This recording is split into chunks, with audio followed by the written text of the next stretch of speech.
הכל יסתדר בסוף.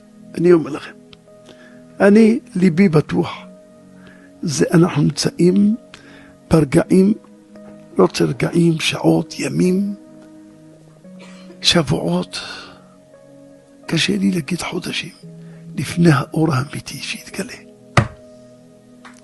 עומד האור להתגלות.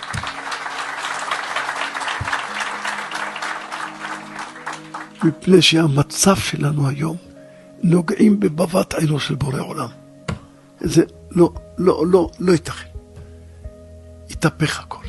אני אומר לכם, הכל יתהפך לטובה ולברכה. לא רק גם זו לטובה, לא רק כל מדע ותחמנה יהיה טוב, לא, זה הטוב. זה בדיוק מה שצריך ויהיה רק טוב. ונראה בעזר השם את הטוב הזה שהפך כולו הכל הפך לבן טהור, כל עם ישראל כולם באהבה, באחווה, בשלום, ברעות, ונזכה לראות בעזר השם את הגאולה הקרובה, אמן ואמן.